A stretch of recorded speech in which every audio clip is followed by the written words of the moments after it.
Hey. Please sit down. Okay. Thanks. You turn it off? I think so.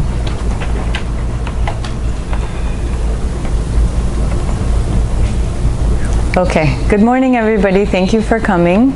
I just want to give you a quick intro before we start the program. Sri M is a spiritual guide, author, social reformer, and educationist. He has authored several books, including Wisdom of the Rishis and Jewel in the Lotus. And in 2011, he wrote his memoir, Apprentice to a Himalayan Master, a yogi's autobiography. Yes. Can you hear me now? Okay, sorry.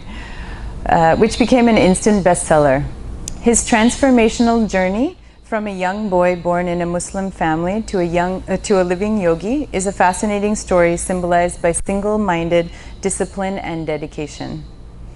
Entranced by mystical stories of Sufi saints, he was not only drawn to the truth, but also the compelling landscape of the snow-clad Himalayas. At 19, he embarked on a journey to the Himalayas, seeking a true master. After traveling extensively through the Himalayas with his guru Maheshwarnath Babaji for a few years, his guru encouraged him to return to the plains to start family life and prepare for his life's mission. Over the years, his efforts as a social reformer and educationist have given rise to many initiatives, including Satsang Vidyalaya, Satsang Rural School, People Grove School, Satsang Swastya Kendra, and Manavekta Mission. Conversant with teachings of most of the major religions, Sri M says, "Go to the core, theories are of no use." His message seeks to transcend the outer shell of all religions by exploring their mystical core to nurture the innate goodness of every human being. The Satsang Foundation, established by Sri M, is a meeting point for spiritual seekers of all persuasions. The key objectives and activities of the foundation derive from the dual objectives of concern for mankind and the search for truth. He recently also completed the Walk of Hope, as you saw the video just now, a Padayatra for peace and harmony by the Manavekta Mission, which covered over 4,500 miles from Kanyakumari to Kashmir. The journey spanned 16 months through 11 Indian states, bringing together citizens from all walks of life. Traversing the varied landscape of India, it sought a significantly restored nation, fit enough to bequeath to our future generations. The Walk of Hope was flagged off on 12th of January 2015, the birth anniversary of Swami Vivekananda, a great prophet of interfaith harmony. Starting from the Gandhi Memorial Mandapam in Kanyakumari, it concluded in Srinagar, Jammu and Kashmir on the 29th of April this year. So with that, we please welcome Sri M to come and light the lamp and begin the program. Thank you.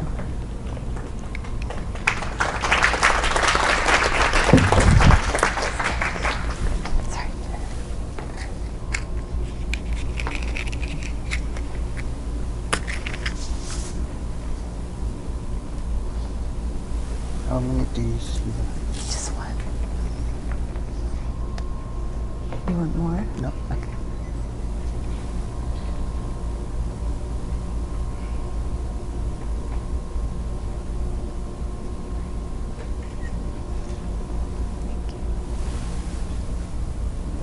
It's stuck. Okay, thank you. Oh, yes. Mike.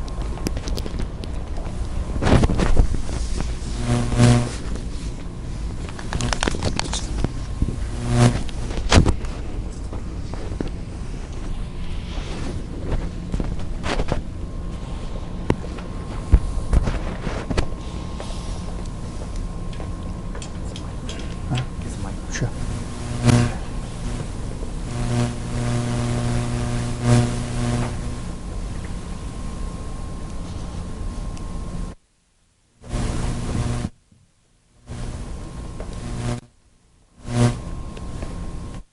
First of all, let me greet you all. This is the way we greet in India. Namaskar. Today happens to be a very important day in the Hindu system of thought.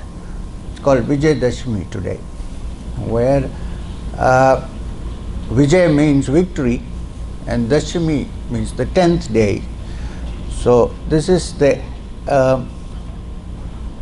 conclusion of the 9 days of worshipping the Devi, which means a symbol of universal energy, Shakti. And today is Vijayadashmi, so I greet you all. Greetings come from me and from India to all of you. So I am very happy that they didn't decide what topic to have a satsang today. When I came in, I got a little nervous because I thought there were double the number of people who were sitting.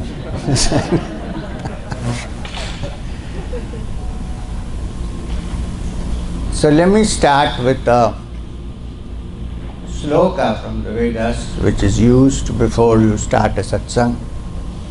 I will try and explain what it means. This is basically a prayer to the Guru, to the teacher, who guides us towards spiritual fulfillment. So I'm going to chant it and then we'll start. Kandamandalakaram vyaptam yen characharam tatpadam darshidam yen tasmai Shri Gurave Namaha Ajnanatimmirandhasya jnananjanam shalakaya Chakshurmilitam yena tasmai Shri Gurave Namaha Gurur Brahma, Gurur Vishnu, Gurur Devo Maheshwara Gurur Sakshat Parabrahma. Which means I go down to the principle of Guruhood, which transcends the three worlds and is also available for us in this world. This is my free translation. I go down to the Guru, who is both the creator, preserver and destroyer, which means all knowledge that I have acquired through the Guru has been given by him. The Guru has helped to preserve the knowledge, and the Guru can at any time wind up the knowledge that I have received, which means that there is something beyond knowledge, ordinary. Thank you. So, since there was no subject decided today, I thought I would take up something on my own. And I want to go to the great teachings called the Bhagavad Gita. It's interesting that the Bhagavad Gita, I'm sure many of you would know, forms part of the Mahabharata, the ancient beautiful story of the Mahabharata.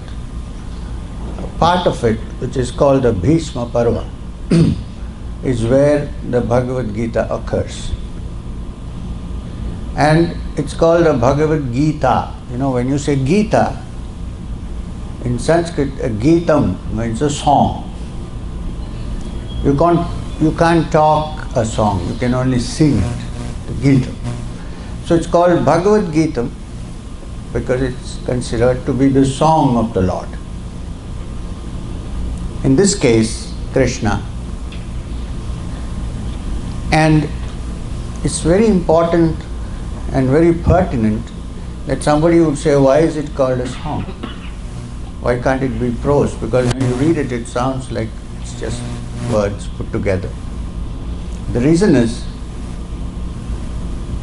the truth that is described in the Gita as well as in the Upanishads and various other spiritual texts cannot actually be defined by ordinary prose. You know that there's something called a poetic license. What thoughts are expressed in poetry cannot really be put into prose. The poet describes, comes out of inspiration. For instance, English poetry. I always think about it because I'm kept on my toes all the time. I keep walking, I keep talking, sometimes I wonder if it's useful, but it goes on.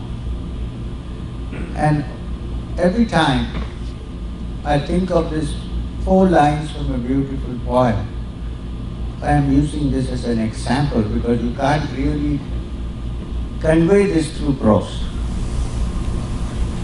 You'll probably discover who the poet is. The woods are lovely, dark and deep, but I have promises to keep, and miles to go before I sleep. Can it be expressed in any other way? Robert Frost. In the same way, the Bhagavad Gita is therefore a poem, it's a song of the divine.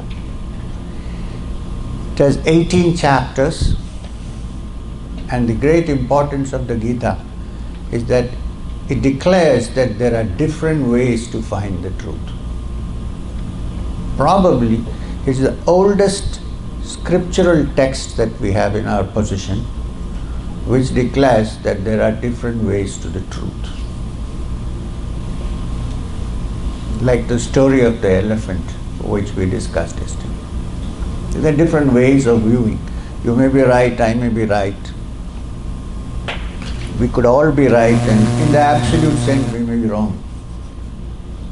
So this is the Gita. It has 18 chapters, and it is in the form of a dialogue between Krishna and Arjuna. So therefore a dialogue is so important. Krishna explains in his beautiful song what is to be done, and after listening for a while, Arjuna says, just a minute, stop it. I need to understand this. I don't get what you're saying. It's a beautiful dialogue. There is freedom to think, there is freedom to question, and therefore there is freedom to accept. This is the Gita. I said it's a song. It's also because you see Krishna as a teacher in the Gita. Not the other Krishna who is in Vrindavan with a flute and playing his beautiful song on through the flute. You know, the flute, you can't get any music out of a flute unless and until it's made of hollow bamboo. Can you think of a solid flute with wood? It has to be hollow. It has to have space. It has to be therefore made of bamboo, which is hollow. And when the divine music comes from one end, passes through the 7 holes that the flute has, and comes out as a beautiful song on the other side. You fill it with muck and you cannot hear any music. So it shows that the message of the Gita, in its essence, is a cleaning up or a clearing up of a mind, of its distractions, the ego, the anger, the jealousy, everything that is built into it. If you believe in past life, maybe for many lives. If you don't, at least in this life. If that can be pushed out, then you can hear the beautiful song of the Gita. This is the central message of the Gita. Now the other thing is, as I said earlier, it shows that different paths can lead to the goal. And third, this is also very important. According to the Hindu scriptures, when I say Hindu teachings, don't think it's kind of a denominational statement. I'm talking about this ancient culture which has started near the banks of the Sindhu river and has survived till now and is going to survive forever. Now, according to the ancient teachings, the most intellectual, or let's say the most logical understanding of the path to the truth has been expressed in the Upanishads. The Upanishads are supposed to be the essence of the teachings of Vedanta. So much so that they say everybody cannot understand the Upanishads so easily because they are very, it's on a high note altogether. Now the importance here is that the Gita teaches the same truth which is in the Upanishads in a very simple way which you and I can grasp. I don't know about you, I can grasp. So this is another important factor, the Gita, and it also shows how important it is because every teacher of Vedanta, whichever school they belong to, starting from Shankara down, have all written commentaries on the Gita, which means they think that it is a very important part of the teaching. The Gita itself says that suppose you imagine the Upanishads to be cows. Imagine the Upanishads to be the cows and imagine Arjuna milking the cow. Nice imagery. The milk that comes out of these cows is what is enjoyed by the wise, and this is the nectar of wisdom called the Gita. This is how if you want the Sanskrit, Sarvo Upanishato Gao Dugdha Gopalanandana Partho Vatsaha Sudhir Bhokta Dugdham Gitamritam Mahat.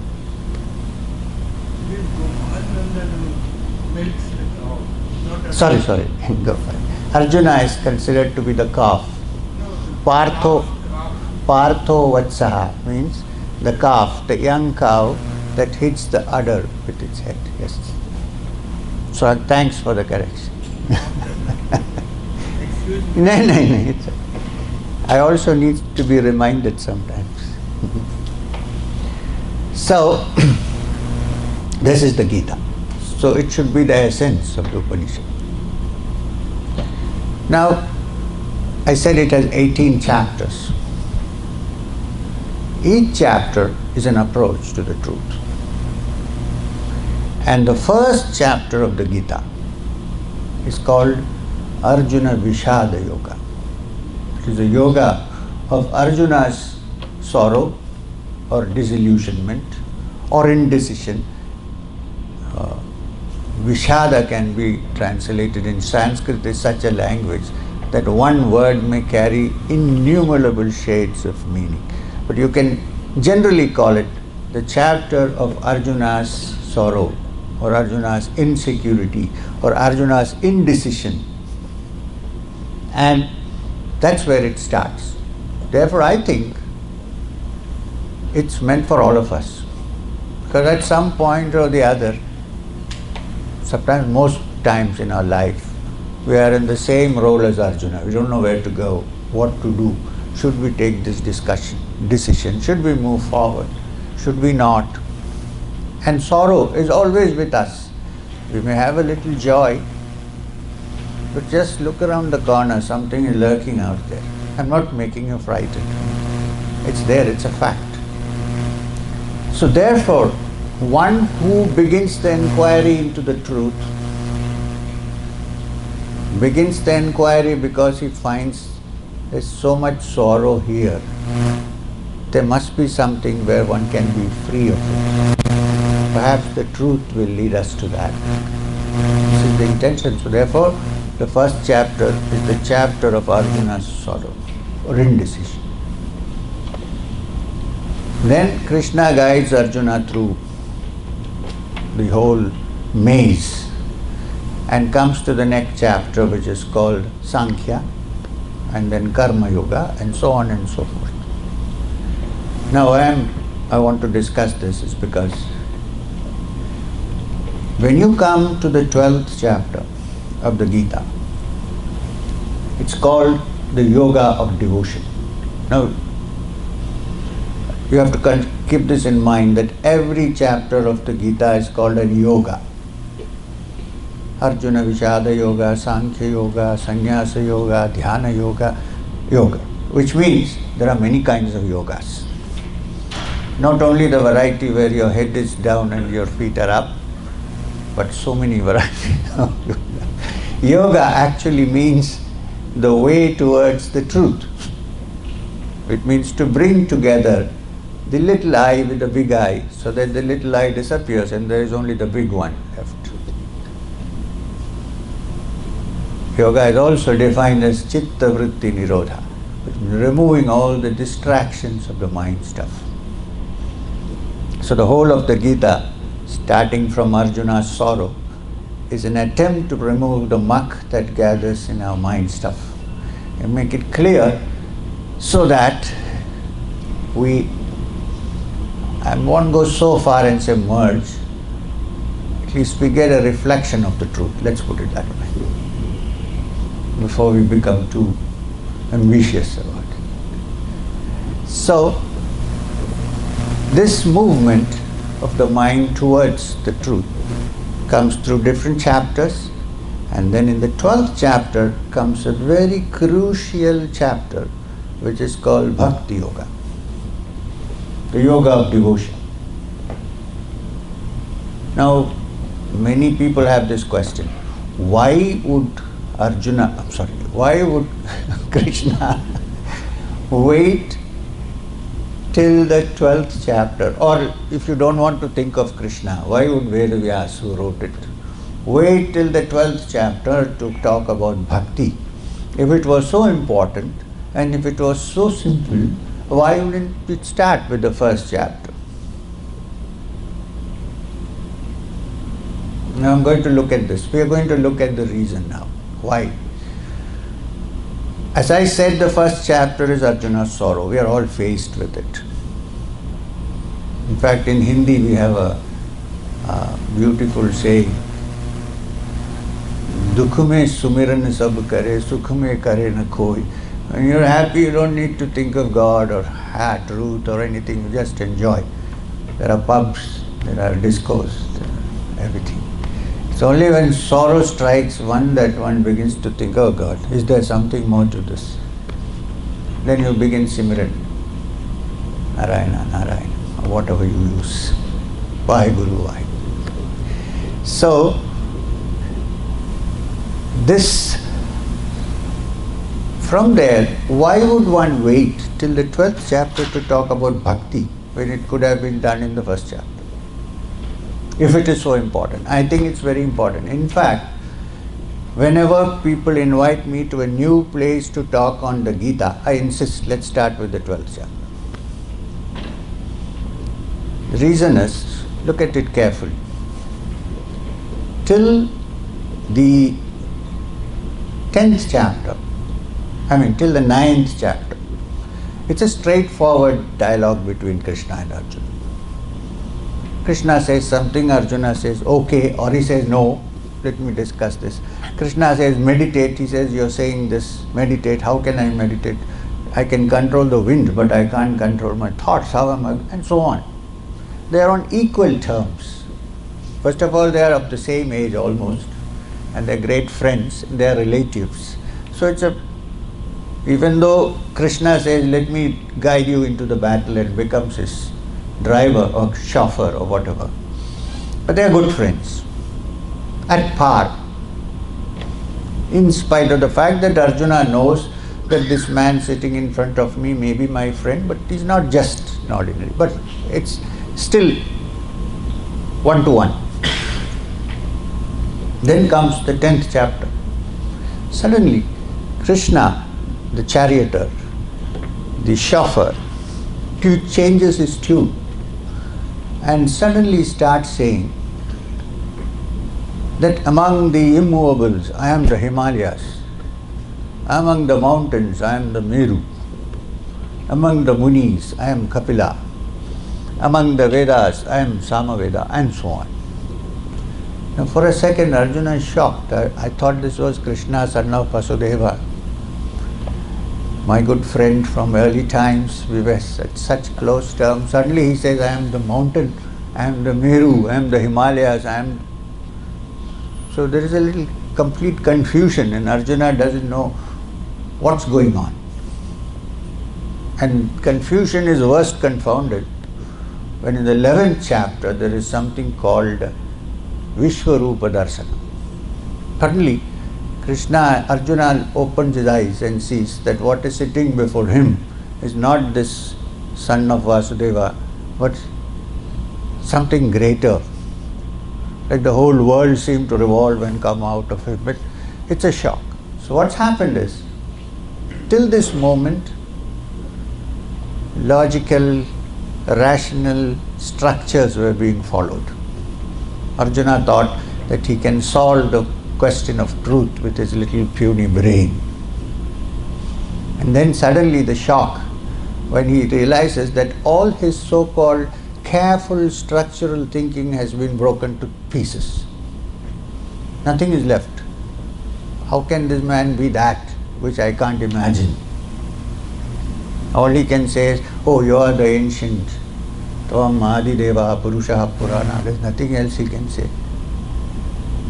Just all the ordinary constructs of his so-called logic are shattered. Then comes Bhakti Yoga. Then comes the realization, this instrument is good enough up to a certain extent, but not enough to find the truth. Then that's the only instrument we have. So the teaching after that is, allow that to settle down. When the narrow little thing called me, Arjuna, who is a powerful warrior and so on and so forth, when that subsides, when the mind is free of the ego of who you are, then a slight opening comes from which one looks at the infinite. If the finite could touch the infinite, it would not be infinite. It would be a conglomeration of finites, but that's not the case. Perhaps when the limited is completely settled and at rest, perhaps the infinite manifests itself. So there begins Bhakti Yoga. When knowing that our ordinary ways of looking, the 1 plus 1, 2, in this it could be 1 plus 1, 10. It's not your ordinary logic. When that is not capable of touching that, which of course requires logic to understand, then the mind is ready to receive what is called devotion. Not the other way around. People think people who are idiots go for bhakti and those who are wise are Vedantins. The Gita, it is turned around very beautifully. Now in the 12th chapter, it begins in a very interesting way. It's a very beautiful question which sometimes we all come across. Arjuna asks Krishna, some say that the Supreme Being or the Truth is formless, shapeless, cannot be touched, cannot be understood using our ordinary mind. Nirakar, Nirgun, it has no attributes. Some say so. Some say that the truth can also be in forms, here as it is now, and can be worshipped in forms. Now, among the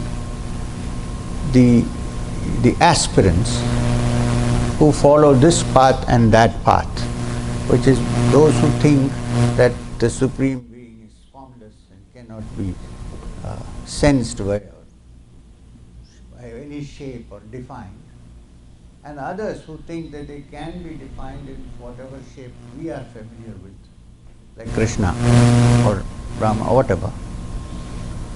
Among the two, who according to you is the greatest of yogis? It's a good question. Actually a smashing question. And he's asking, he says, let it come from the horse's mouth. If you say so, I agree. If you don't, I can't. So tell me. in your own words, among these two, who is the greatest of yogis or who is the greatest of bhaktas, devotees? What do you think? Very beautiful. Krishna, as usual, instead of going directly to the question, here is someone who never does things directly. In the Mahabharata, it's a very lovely story. When Krishna is going to Dwarka after the war, after the Kurukshetra war, he goes to say goodbye to everybody. People of his own age, he embraces. People who are elder, he touches their feet and goes down. Can you imagine Krishna, who is considered to be a Purna avatar, a supreme manifestation, bowing down and touching somebody's feet? We refuse to do that. Even if we are promoted 2 steps in our office, catch somebody touching the feet of the attendant in the office. Here is Krishna, who is considered to be, in the Mahabharata, a Purna avatar, saying goodbye by bowing down to the elders and embracing people of his own age. Anyway, that's not important. So he finally goes to the matriarch of the family, who is Kunti Devi. He goes and bows down before her, touches her feet and says, Kunti, I am now going off to Dwarka. This is the right time. Do you need a boon from me? If you ask for any boon now, the right time to ask, I'll give to you before I go. Tell me. Very interesting. Kunti says to him, look, stop your drama, I know who you are. Too much drama is going on, don't try it on me anymore. I know what you are. I know you started the war. I know you won it for us by being on our side. I know all these things. But since you are asking me for a boon, I have only one boon to ask. Krishna says, what is that? Now this is terrible. Huh? Please don't think you are Kunti and ask for this. We are not Kunti. She says, bring all the miseries and sorrows of the world on my head. Would anybody ask, anybody in the proper state of mind, to say, bring all happiness to me, bring everything, bring all the sorrows and miseries of the world on my head? Even Krishna is taken aback. She says, why? She says, because it's only in sorrow that we remember God. No, we don't. So every sorrow I'll call you by name. I'm sure that when I call you, come. No doubt. So what happens? Ultimate joy. Every time I call you, come. So I keep seeing you all the time. What more do I want? Please don't pretend to be Kunti. The moment a little bit of sorrow comes, then we say, no, take it away. So anyway, this is called Parabhakti, where the disciple, the aspirant wants nothing but the Lord. Full stop. We can't do, we live in this world, we need many other things. It's okay, that's fine. Anyway, so where did we stop? Which is the greatest? Which is greater? Form and Yes, exactly. I'm glad you're sitting here in front. Really, seriously. I tend to go off the track sometimes. So the question is, among these two, those who worship you as the supreme formless and those who worship you as with form, as Krishna and so on, who among them is the greatest of yogis, who among them is the greatest of devotees? So Krishna goes around explaining, saying that, well, there are great rishis who have worshipped me as the formless. It's a wonderful thing to do, no question. There have also been people who worship me in form, with form. Now he says, while great rishis have worshipped me as the formless, it's great, I admit that they are great yogis and bhaktas. But for the ordinary simple man It's not so easy to suddenly leap into that which is formless. And he gives the reason. He says, we all live by form and name. In Vedantic terms, it's called Nama Rupa. We all live by Nama and Rupa. How do I recognize Patanjali? When I hear the name, I say, this is the form. Or I see him and I say, oh, this is Patanjali. Right? Unless my memory fails. So, name and form are so important to us. I know Wendy because she's here. I know the form and I know. Unless you change your form, then I can't. So, in that case, to take a mind which is always caught up in name and form and trying to fix it on the formless is not so easy for most. Our great rishis have done it fine, no problem. Right? So I know people who say, no, we are not interested in forms. We are pretty advanced. We are up with this formless. I know. But even they, I'm sure, in the morning when they wake up, when they brush their teeth, they're always looking at their own form in the mirror and wondering how many wrinkles have come, how many grey hairs in the beard. So we are caught up with name and form. Let's take it. Let's accept it. What will happen if we look at our husbands and wives as formless beings? So, Krishna says, it doesn't matter how you worship me. The mode of worship is not so important. You may think I have form, you may think I have no form, that's fine. But those I consider to be the greatest of yogis, those I consider to be the greatest of my devotees, Yaha Bhakta Same Priya, my dearest Bhakta, are those who possess certain qualities. Not the mode of worship, but the qualities. And if these qualities are present in somebody, attributes, I consider them, no matter how they worship me, form, formless, it doesn't matter. I consider them to be the greatest of my devotees and the greatest of yogis. So Arjuna, so what are these qualities? What are these attributes? The first attribute, according to Krishna, okay, I am not saying anything, is Samnyam Indrayagramam, one who has his sense organs under control. Tall order.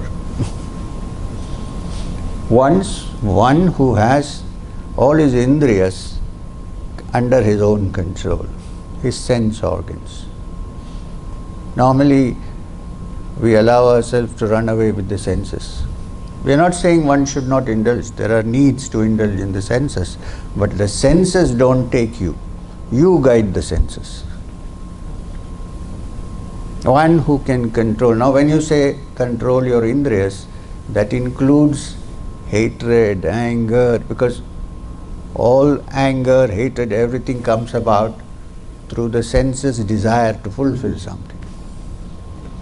How does anger come? I want something. I desire something. Naturally, when I live in this world, with my sense organs active, exposed to so many things, I get attracted to some things. Especially in the United States, there are so many attractions. I get attracted. Well, in India also. There are any number of malls in India now. So I get attracted. And when I get attracted to something, I would love to possess it for myself. Now if somebody comes and tries to take it away from me, I get angry. It could be a person, it could be a situation. I'm angry. This is how anger comes. When someone comes between my desire and I feel I'm threatened that this will go away from me, I get angry. And this is our life. Every day it happens. And you know what anger is? It's like a kind of madness. When you're angry, you don't know what you're doing, which means you have lost complete control of your sense. Where does it start? Desire. Sense. Indriyas. So Krishna says, one who has the capacity, or at least who tries to control his sense organs and keep them under control and not letting them loose and run away with you, such a person I consider to be the greatest of yogi and greatest of my devotees. That's point one. Point two, sarvatra samabuddhaya, which means one who can keep his mind equanimous and tranquil in the midst of all circumstances. Not easy. You know how our life is, it's a roller coaster ride. When some good thing happens, what I think is good, it may not be. What I think is good happens, then I'm on cloud 9. Suddenly when something happens which I think is bad for me, it may actually be good for me. I am down in the dumps. Which is my life. It's a roller coaster. How can we expect tranquility and equanimity in this? We can't. Krishna says, one who has equanimity, who has developed the capacity to remain quiet and tranquil in the midst of all circumstances, in the midst of praise and blame. This is a good lesson you can pick from the politicians. To remain equanimous in praise or blame, not a good thing to do, but to remain equanimous in the midst of sorrow and happiness, which means not to get too excited with happiness, not to get too depressed with sorrow. Because these are things that will happen anyway. They will come and go.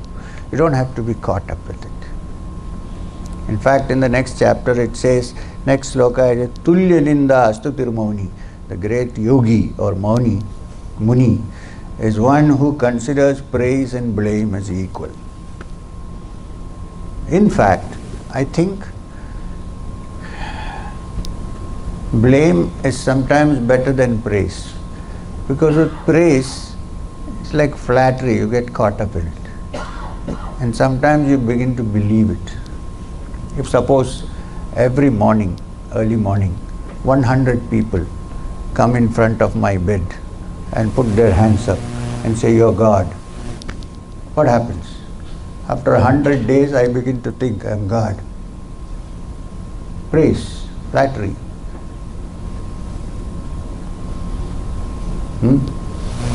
So, sometimes abuse is better than flattery. I'm not saying you should invite it. Very easy to invite it, throw a stone at somebody. A yogi is one who doesn't care, because he knows that the peace and equanimity that one seeks is not in the outside world, but in one's own heart. You can't find it anywhere else. Second quality. The third quality that Krishna describes, one whom he considers to be the greatest of bhaktas or the greatest of yogis, sarva bhuta hite rata, one who has the welfare of all living beings in his or her heart, one who has no evil intentions or evil thoughts for any living being, who has always good thoughts about others, and sarva bhuta hite rata, one who always thinks of the welfare of other living beings. Him I consider to be the greatest of yogis or the greatest of bhaktas, no matter he worships me as the supreme formless or as with form and bows down to me. And modus doesn't matter to me, the quality of mind matters. It's okay. Quality of mind, children will be children everywhere.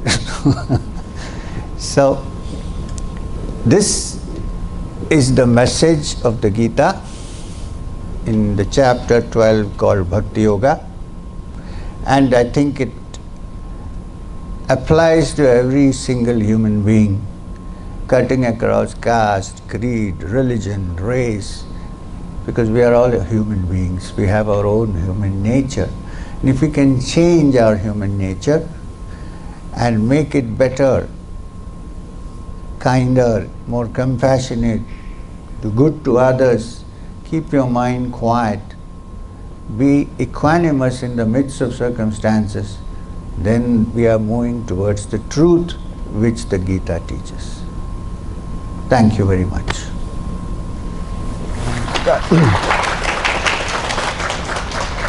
So now we have some time which is open to questions. I would prefer that we stick to the subject on hand rather than ramble away outside the boundaries. But anyway, we have some time, so yes. When you talk about the description of qualities of yoga, Holidays? the qualities of the Ha, ha, that ha. you described, Yeah. I've noticed, like, I remember Siddha Pragyasaka Bhasha and so on and so forth. Very many times in the scriptures, they describe the qualities of the person who is desirable or who is the yogi is, but they never tell you how to get from point A to point B. How do you get from here to there? Because you keep describing the great qualities and they're unattainable and you kind of give up and, this is too much for me. Right? That's how it Sir, may I tell you, please don't give up.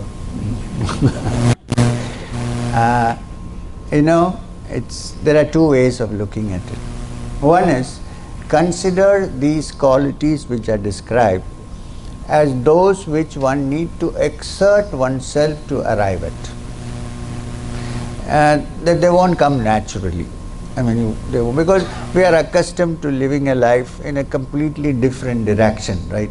So they won't come to us naturally. There are some people to whom they come naturally, but I think such people have already in many past lives worked on it. This is what I feel, because I believe. I can't prove past birth to you, but I believe it. I can't put it in a test tube, but I know it. In my life I have seen that it is so. So, therefore, for those for whom it doesn't come so easy, we should keep trying to get there. That's the best we can do. And be patient. Patience is of the essence. Because, generally the mind is, most of us, the mind is extrovert. It's always looking outside. It's not introvert, except in rare instances. So therefore, try to give more time to this introversion. Meditation is basically turning the mind within.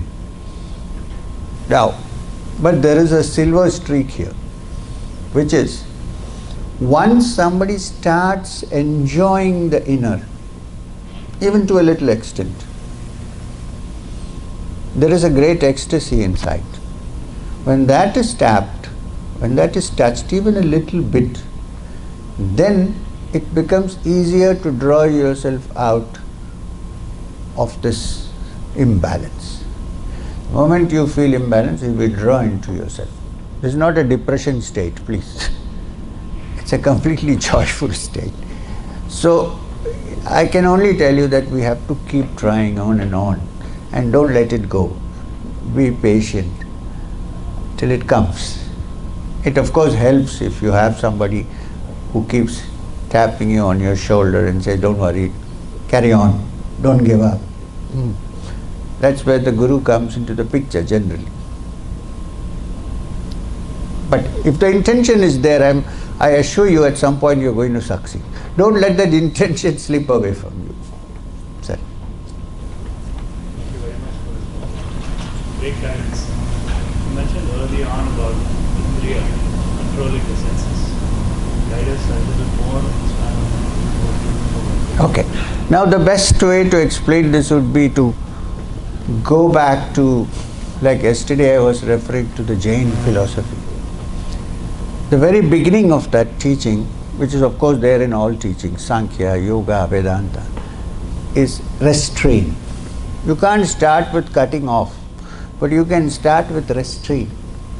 Don't allow your mind to indulge in something too much. First cut down a bit and gradually keep cutting it down till you kind of completely control your urges. That's what it means. It doesn't mean that you should be celibate. It's impossible, well nigh impossible, in the situation in which we are to be completely celibate. At least attempt to not let your energy be wasted only in that process. That much is good enough. Same applying to food. The Gita itself says, this yoga is not for him who eats too much, or eats too little, or sleeps too much, or sleeps too little. So we can definitely try to bring about a moderation in our lives. If we can do that, then I think we are beginning somewhere, moving somewhere. The idea is, people say, why restrain? Why restrain? Because then you teach the mind that it is not controlling us, that we are controlling it. And then perhaps at a later point it's possible that the mind stops worrying you and settles down. If the mind settles down with no ripple in it, in its absolute quietness, in that depth we see the face of the real self which is in us, which is a spark of the divine and which is part of the all-pervading reality. And this is only till you begin to taste a little bit. Once you taste it, I'm sure you'll get stuck. Then you'll probably say, now how to get out of this? No, you won't, because you'll be enjoying it. Too many hands. Sir, elder persons first. I just want to ask about the practical. Can you repeat the question? Patanjali Yoga has said the steps, but to practically do it, that to realize. The question is, I'd like to discuss the practical aspects of how to go about it. Well, I did give some practicals. The specific question was, like in Patanjali's Yoga Sutras, step by step. Kundalini, while Tantra and other places, they have different methods, but So, sir, the thing is, there may be different methods to move out there, but all methods finally boil down to one fact, that our individual mind, which we have with our thoughts and who we are and so on and so forth, has to at some point settle down, has to be made quiet. Now there are ways of doing it. There are some people who have no knowledge or anything about these matters, but who are built in such a way that their mind suddenly is full of devotion. When a mind is full of devotion, then it is not distracted or disturbed by anything. So it goes on the track. While for most people that is not the case. So what do? We have to find means to bring the mind, which is usually wandering outside, inside. We have to. So there are many ways. The Yoga Sutras of Patanjali, which you mentioned, actually is the textbook on Ashtanga Yoga, the 8 angas of yoga, starting with Yama, Niyama, Asana, Pranayama, Pratyahara, Dharana, Dhyana and Samadhi. So these are this. Now basically it means that you need to follow some rules and regulations. So as we discussed with our friend here, the Yama Niyamas boils down to this, that there is no excess anywhere, that we try to moderate our life and restrain ourselves from overindulgence in anything whatsoever. These are the Yama Niyamas. I'm just putting it generally. Then comes the question of asana, pranayama and so on. Now asana, Patanjali himself says, Sthira Sukham Asanam. Any posture in which you can sit comfortably for a length of time without discomfort is itself your own asana. That's your important asana. So sit in any comfortable posture, and then they come to pranayam, which leads you on to pratyahara, dharana, dhyana. Now pranayam, there are so many varieties of pranayam that one human being cannot practice all the pranayamas given in the Shastras. It will take 6 lives. So I'm just saying 6 in kind of figuratively. So we need to choose something that is simple and which we have enough time to practice every day, wherever we are. Not necessarily in a kutir or in the forest, but in the house where you live. So for that, the most important thing is to occupy your mind internally with something. You see, normally the mind is so occupied with externals and also on internals like worry, anger. These are internal. And outward, it's always occupied with the objects of the senses, which we know. So a mind cannot be asked to shut up. It's impossible. So all you can do is to bring it, to get it engaged in something inside yourself, which is not to do with your emotions and your memories. And the ideal thing which has been figured out is the breath. Breath.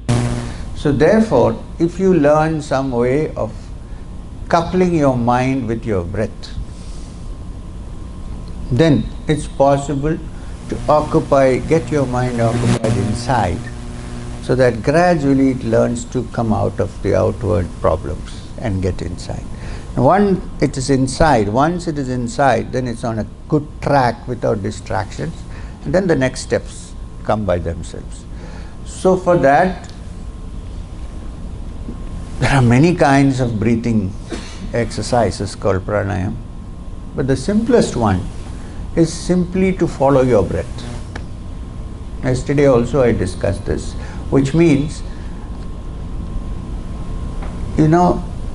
breath is one of the most important functions and nourishment for our system. You can do without food for some time. You can do without water for some time. But you cannot do without breath for 1 minute. You finished. So breath is such an important part of our system. Yet we give no attention to it. From the time the lungs of the little baby starts breathing in the womb till it shuts up in the end, it goes on. We don't give it any attention. When you are upset, the breath is very active, very agitated. When you are agitated, the breath is agitated. When you are calm, the breath is calm. So the yogi said, is it possible that if your emotions influence the rhythm of your breathing, can it be that we can influence the rhythm and bring about a change in your moods? Other way around. If it this way, it has to work the other way. And they found that it is possible. And the simplest pranayam, which I can give to you without charging for it. It doesn't mean that when I give complicated ones I charge. That's not the meaning. What you can do is to just sit quietly, close your eyes. Anybody can do this. Close your eyes and just give attention to your breathing. Don't even try to control it in any way. As you inhale, watch your breath. Now my breath is going in. Okay, now you're exhaling. Now my breath is coming out. Follow the breath as you inhale and exhale. Don't do it on a full stomach, because the moment the mind comes, you might fall asleep. So this is a good thing to do in the night if you have insomnia. Have a good meal first, and instead of sitting up, lie down and watch your breath. Otherwise, if your purpose is to meditate, then do it before you eat and sit down instead of lying down, and sit in something which is not too comfortable. Otherwise, I know many people who begin to meditate and after 5 minutes say it's better to stretch and meditate, and then it's gone. So, watch your breath. As you breathe in, now this I am giving you, please take it, it's an important thing. When you breathe in and watch your inhalation, in your mind chant the sound of hum, hum. And when you exhale, when the breath goes out, follow the breath and chant sa, hum, sa. Hum, sa. Inside hum, if you are accustomed to so hum, then instead of hum, sa, chant so hum. It doesn't matter. But just let the mantra go in with your breath and come out with your breath. Not loudly, in your mind. If you don't want a mantra, you can just watch your breath. In Vipassana, which is the Buddhist mode of breathing, they don't utter any mantra, they just watch the breath coming in. It's called awareness breathing. Be aware of it. Do this for 10-15 minutes every day, and gradually you will learn how to bring your mind inside. The thing is, by breath, Raman Maharshi also says that it is only temporary. But by the mind, controlling the mind, how do you do that? Sir, my suggestion is try it out for a while and see if it is temporary. What Ramana Maharshi said was, everybody cannot become Ramana Maharshi, you see. He went in straight to the core by asking, who am I?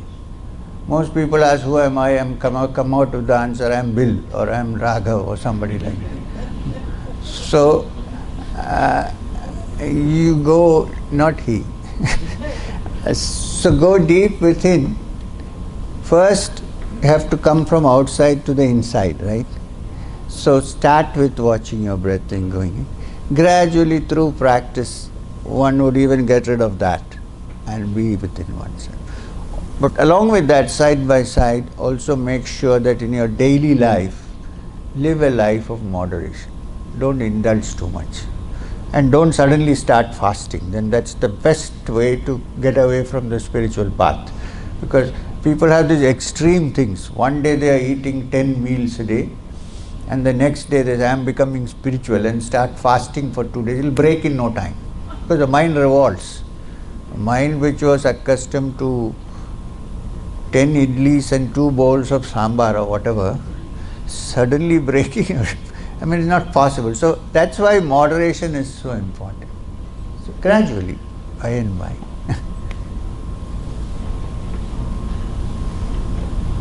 Thank you, sir. I just wanted to know the events that happen in our life, the tendencies that we have, how much of it is shaped by our past lives and how much of it is their conscious choice? A good question, but the problem is, I want to tell you a little story. This is from the Buddhist sources. The Buddha said, somebody went into a mango garden to eat mangoes. While he was at it, somebody, we don't know who, shot an arrow. The arrow hit this guy. He's in pain. Right? Now when the arrow is in and when there is pain, what is the first thing to do? Is it to find out where the arrow came from, or find out a way to take the arrow out? So the Buddha said, if you are lying down with the arrow here and speculating on where it has come from, who has shot it, you'll probably get tetanus and die before we find the solution. He didn't say tetanus, I am adding that. So, the most important part of this question which you have given me is, since we cannot tinker with the past, we cannot find out what, how and what, but we have it here. So can we find ways and means to handle it now, so that if you handle it now, 2 lives after, if you believe, you will not be sitting here and asking, why has this come? It would not have come. Get what I am trying to say? So the most important thing is to find this out.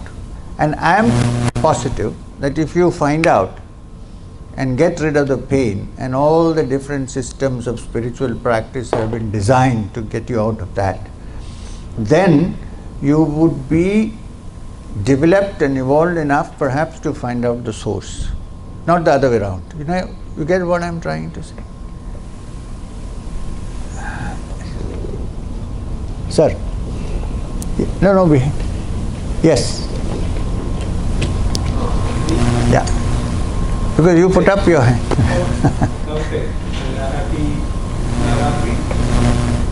Happy Navratri is a beautiful time actually. We are talking now because the Sankranti of 9th and 8th and 9th now.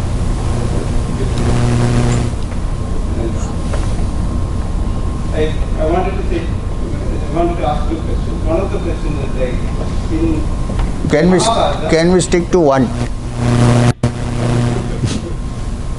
the first thing I'm asking now, because in Mahabharata, what we have is Bhagavad Gita. It's actually a Upanishad. It's said, Krishna told us, but we got it through somebody, given to us in a different way. To actually given to Dhritarashtra. There is 4 people now. The 5th guy who we know who wrote it. When we are learning about Mahabharata or learning about Bhagavad Gita, it's better we check it who I am in this place. I'm in the Sanjaya state, or I'm in the Dhritarashtra state, or I'm in the Ganesha state, I'm in the Krishna state, or I'm in Padma. I think that might be a good answer for everybody to ask what is that. I'm just accumulating some information from the world and just dealing with that information, the information technology world today. We are keep on accumulating information. I will come back to you to learn this, sir, some point. Thank you.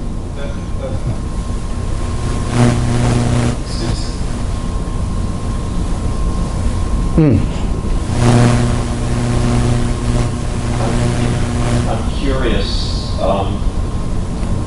where you spoke about, Krishna spoke about somehow being in control of the senses, and I understood that as cultivating equanimity. And I'm just wondering, in the face of inequality and injustice, are we to cultivate a state in which we're not affected by that? Okay. Right. So it's like this. The thing is, while we are cultivating equanimity, would we leave injustices as they are because we want to be equanimous and something like that? Now this, you must understand, in the context of the Gita, it's a battle between the good and the evil, or rather, a battle between those who are on the side of dharma and those who are on the side of adharma. And the very fact that in the Gita Krishna says to Arjuna not to run away from the war but to stand in front and fight for the right, and at the same breath asks for equanimity. So it's not as if you are neglecting that and just remaining in a cave and trying to become equanimous. Equanimity is to be attained in the midst of this battlefield of life, not run away from it. So, from your point of view, if you think something is wrong, you should certainly try to put it right. There is no question about that. However, you would probably be able to put it right if you have an equanimous mind, in a better way. When you learn self-defense, the martial arts, the important lesson that's given is don't strike when you are angry, because you might miss the place where you strike, because you are emotionally caught up. I knew a doctor in our home state who was a great surgeon. When it came to his own son's surgery, he decided to give it to some other doctor, because he thought, I'm so emotionally involved, I'm not equanimous in my thought about my son, therefore the surgery may not go well. You understand? So he said, somebody else better does this than I do. So I'm not giving you a ready-made answer, This is food for thought. So I think about this angle also to this. Sir, you started with Guru. How to, if you're looking for guidance and real Guru out there, so, and you don't find this thing, then What how to do? are you going to progress and how are you going to, and they say that when you strive for learning, a Guru appears before you. So there's that saying, but yet you don't find. I personally think that Repeat that question. he said that you started with the sloka on the Guru, and it is said that with a Guru it is possible to move on the spiritual field. And there is also the saying that when you are ready, the Guru will come. But if the Guru doesn't turn up, what are we supposed to do? Put in a net.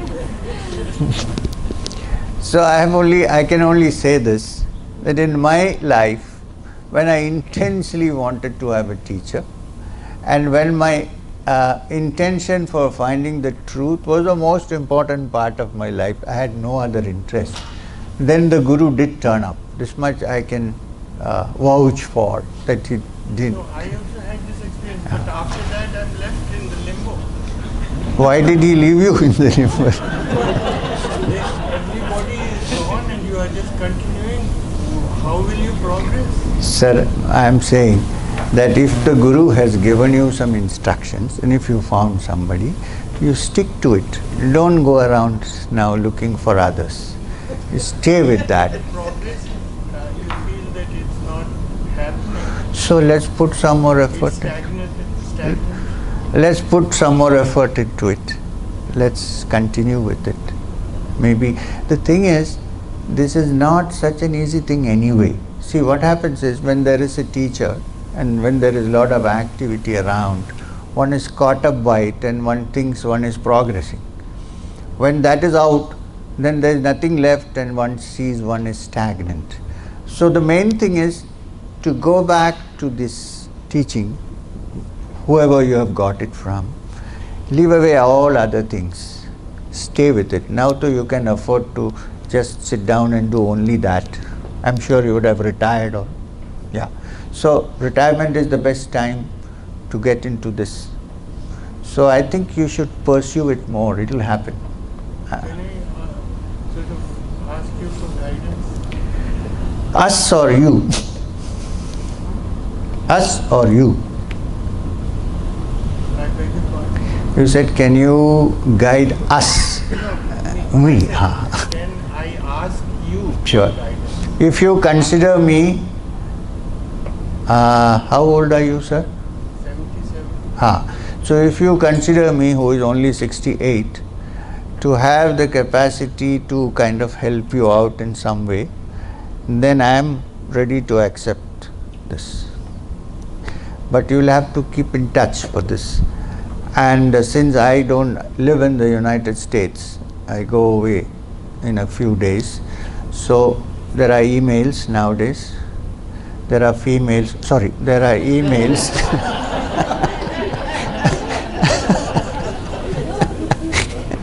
And you can get in touch with me. When I said females, I mean people who are traveling with me. And then we will work this out. And if necessary, I will come and see you, or you can come and see me. You are most welcome to come to Madanapalli, where I live. It's a small village, not too far from Bangalore. You can come and spend some time with me, few days with me, and see how it works out. That's all I can say. You're most welcome. Thank you. I didn't get your name, sir. Virendra Singh. Virendra Singh. तो आप इनको मेरा email दे दीजिए. हाँ, तो फिर वो email से कांटेक्ट करेंगे और नरेश से कांटेक्ट करवाएं. और जब आप आना चाहते हैं तो ज़रूर आइए. बस ये देखना है कि मैं वहाँ हूँ कि नहीं. So check. I am very happy that you would come. Thank you. Online.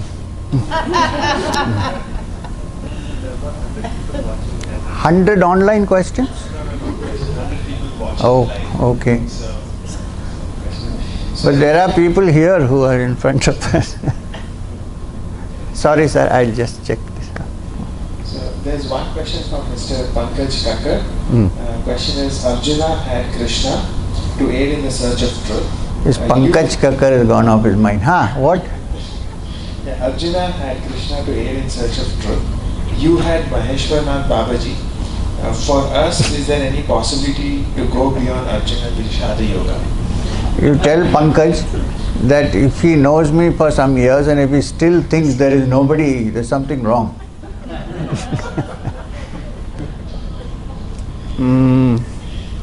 So the next question is from Satya V.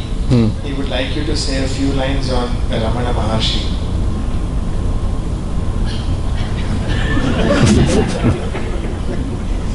Enough. Two tremendous questions from online. One, of course, Pankaj, I'm sure he's listening. Pankaj, you don't have to worry because I'm there for you. I know him for some time, I think. It's a good boy. Well, we'll see. Then, about Ramana Maharshi, Satya must be listening somewhere, so before I get caught. I don't know what to say about Ramana Maharshi, but then since the question is asked, and I think it might be good for people who haven't heard of, I'm sure many people would have heard. I have to say this, that Ramana Maharshi was unique in the great Vedantic teachers that we have had. Quite unique in the sense, for one, nobody knows if he had a guru. He didn't. And he didn't make any initiated disciples. Right? And the organization which was set up was not set up by him. It happened because somebody else got together and set it up. And he was one person who I think started his sadhana all by himself. As we look around in his life, we don't see anybody guiding him. So that's why I said he's unique in the history of these great beings, great yogis.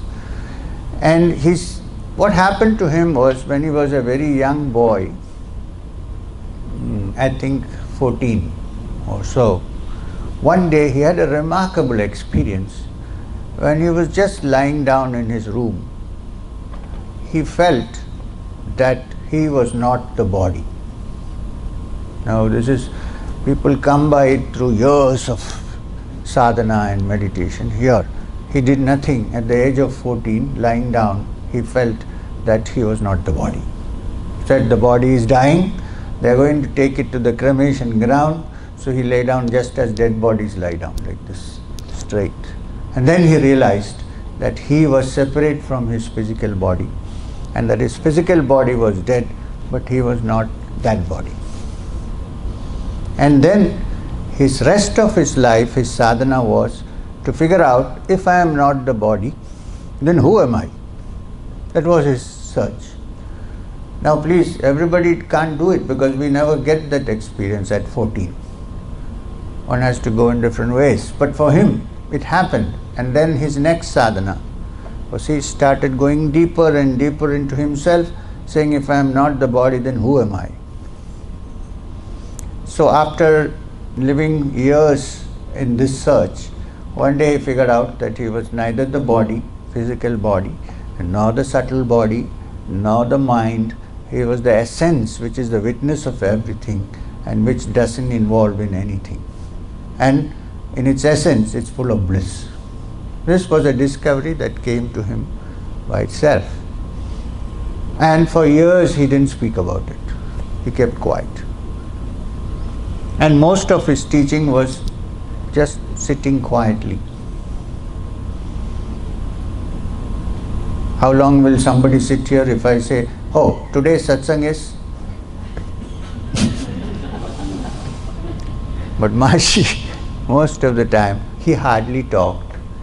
And the only little thing which I wouldn't say he wrote, which he dictated to somebody, was a little booklet which has come out in Tamil and English and world language translations now.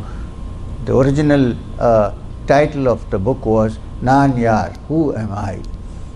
That's all. So this was Ramana Maharshi. I think he discovered that to find the inner essence, the main thing is to shut up. Because there is a story of a great teacher called Ganapati Shastri. Kavyakanta Ganapati Shastri was a great scholar of the Upanishads, Vedanta, Tantra. There was nothing that he had not studied. He was a Sri Vidya, everything. And yet he found that there was a barrier between him and the ultimate truth. He was looking for some. Nobody could give him an answer. When he reached Tiruvannamalai, Ramana Maharshi was not known at that time. Somebody said, there is a Swami sitting on in Skandashram cave. Just go and find out if. Actually, somebody said, there is a Brahmana Swami sitting there. Go and find out. So he went up, and the story, as he said it, goes that he sat in front of him for some time. Then he discovered that his eyes were open, but he probably didn't see him sitting there. His eyes were open, but they were looking out far and not blinking. It took him a long time. Normally people would have said, what is the use of sitting here, and gone away. But he didn't. Patiently he sat. After a while, his eyes shifted and fell on him. He looked at him consciously. So, and then he put up his hand and did like this. Which means what? What is it? Why have you come? So the moment the question was asked, this Ganapati Shastri went on to a complete introduction of himself, which took quite some time. He said, I am so and so, I did this, I do that, I come from this family of Dikshitars, and I am this and I am that, and I have read this, I have done the Vedas, the Brahma Sutras, the Upanishads, the Gita, I have done the Tantra, I am finished everything at one breath. And then he said, now what else shall I do? There is still a barrier for me. Now what shall I do? So the story is, Maharshi smiled and said to him in Tamil, Konja neram summa irukka mudiyuma? Can you shut up for a while?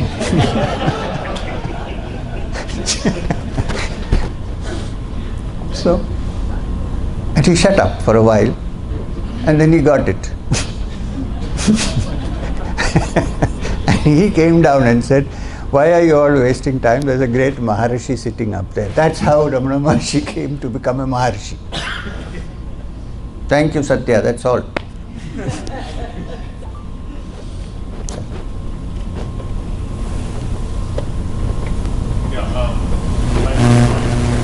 I'm the brother of Shashank speaking, with whom he had the opportunity to participate in your walk. Yes, Shashank. I know Shashank. Thank you so much for having me.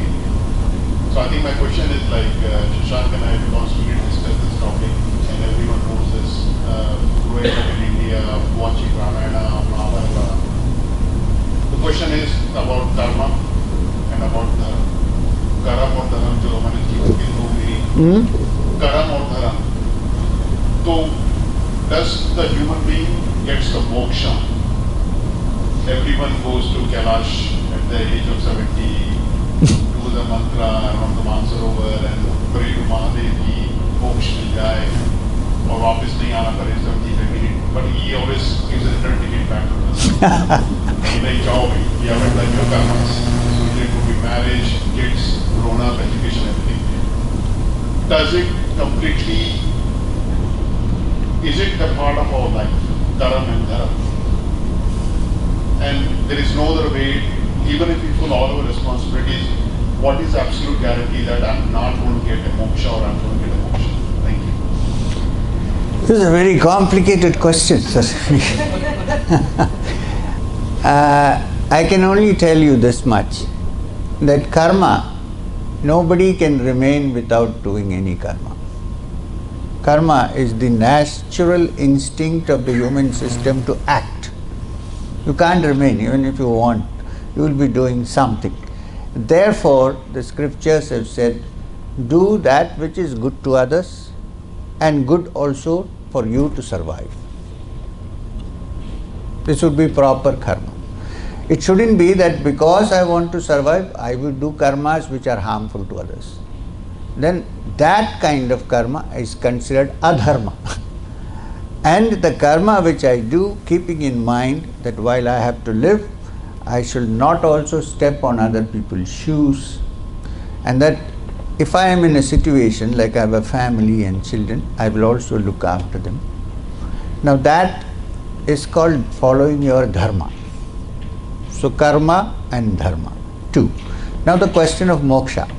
Moksha means, the word meaning of moksha is freedom. To be free of bondage.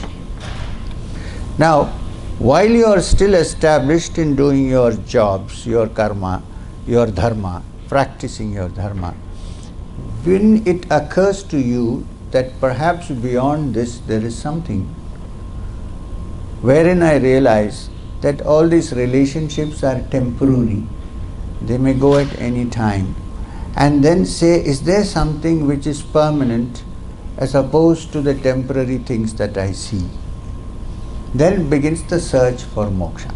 Then we think, why am I caught up and bound in this? Can I be free? That is the beginning of the search for moksha. What moksha it is, nobody can say, only one who touches moksha. And unfortunately or fortunately, most people who have touched moksha have preferred to remain quiet, because moksha is not something which can actually be put into words. We can put everything into words, but that can't be put into words. So people have always said, not this, not this, not this. Shankara said, neti, neti, it is not this, it is not this, it is not. Then what is it? When all that you say is not this has been eliminated, what remains is that. It is moksha. So if you ask me, can an ordinary man with all his responsibilities find moksha? I would say that it has happened before and it can also happen in the future, because renunciation is not changing your clothes or shaving your head.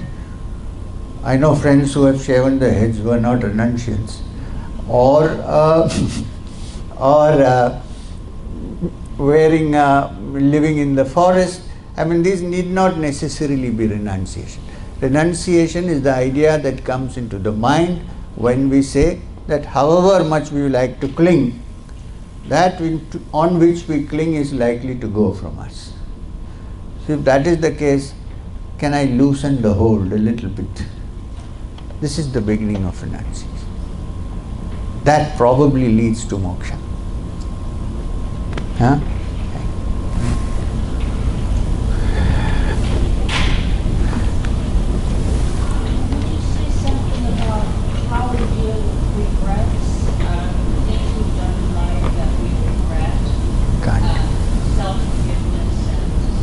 I can't hear you, okay? I'm sorry. Would you say something about how we deal with things we've done that we regret, or how we forgive ourselves, or move through things that we've done that we regret? I roughly got what you're trying to say. Let me tell you this. Suppose you have 20 years ago given me a sound slap on my right cheek. Suppose you have not. I'm not saying you did. Suppose you did. 20 years ago, you have slapped me. Now the thing is, the slap, the fact of the slap, how long does it really last? 10 minutes, half an hour, unless my teeth is broken. One day, let's say 2 days. In 2 days, the actual fact of the slap is over. But is it over really? No, because it sits in my mind.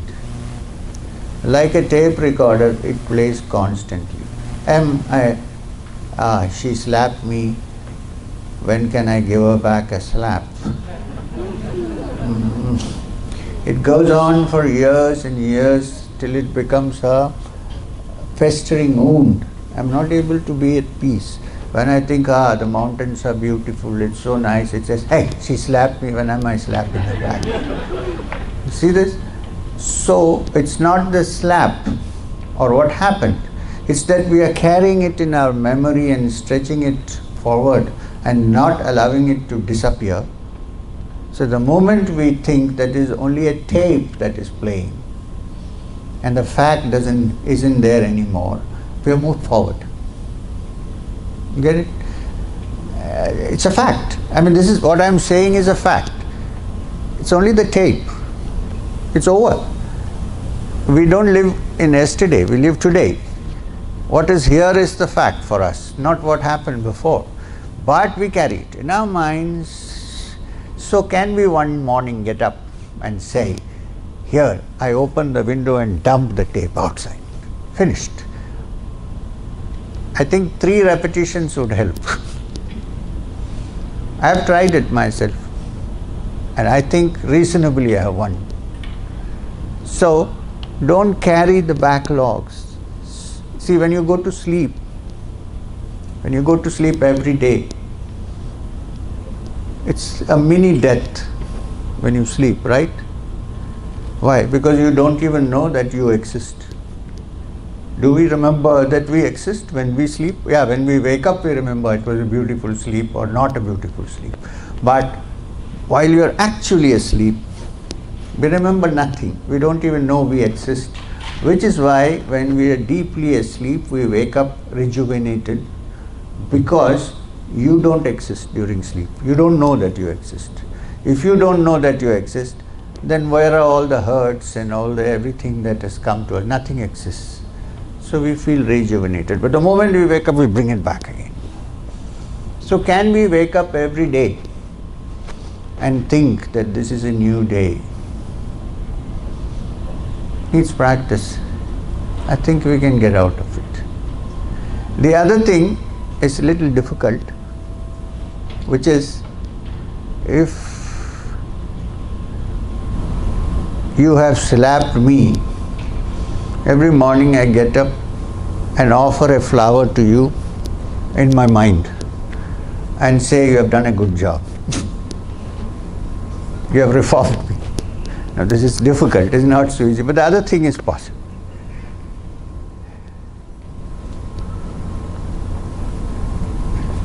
One second.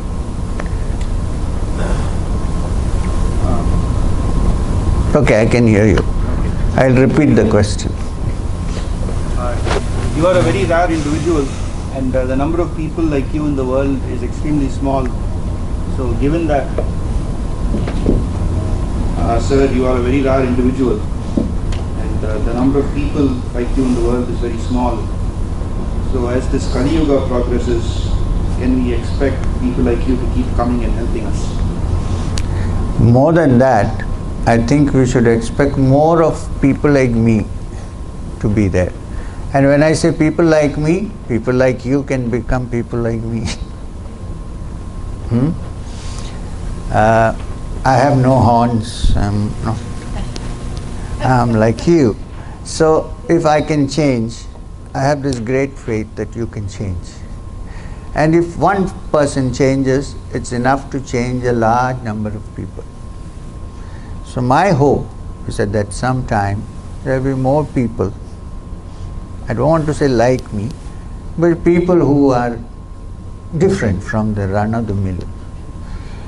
And every one of you has the potential to be that. You don't think what has happened before. Shut it off and say, okay, today is a new day, here I start. What can I do now? Then be good.